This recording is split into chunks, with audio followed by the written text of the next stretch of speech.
అందరికీ నమస్కారమండి. Indian private equity మరియు వెంచర్ క్యాపిటల్ రంగంలో ఒక పెద్ద మార్పు జరగబోతోంది. ఇప్పుడు ఎల్పీలు అంటే లిమిటెడ్ పార్ట్నర్స్. వారు ఇండియన్ పీఈవీసీ ఫండ్స్తో కలిసి డైరెక్ట్గా పెట్టుబడి చేయడం సులభం అవుతోంది. రెగ్యులేటర్లు కూడా ఈ ప్రాసెస్ను సింప్లిఫై చేయడానికి పని చేస్తున్నారు. ప్రస్తుతం ఏఐఎఫ్స్, ఆల్టర్నేటివ్ ఇన్వెస్ట్మెంట్ ఫండ్స్, ఎల్పీలను కోఇన్వెస్టర్లుగా తీసుకోవాలంటే ప్రత్యేకమైన రిజిస్ట్రేషన్ అవసరం. కానీ ఇప్పుడు ఆ అడ్డంకులను తొలగించేందుకు చర్చలు జరుగుతున్నాయి.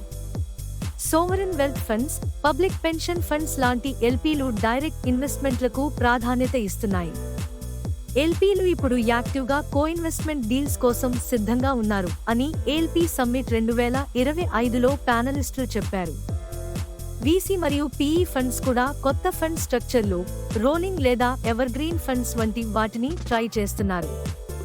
ఈ పద్ధతుల వల్ల ఎల్పీలను ఫ్లెక్సిబుల్గా ఎంగేజ్ చేయడం సులభమవుతుంది.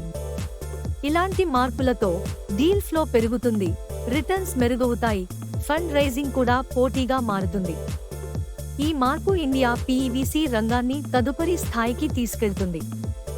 ఇలాంటి ఇంట్రెస్టింగ్ అప్డేట్స్ కోసం మా ఛానల్ ఏఆర్ స్టాక్ విస్పరర్స్ ను సబ్స్క్రైబ్ చేయండి. మీ మద్దతు మాకు చాలా ముఖ్యమైనది.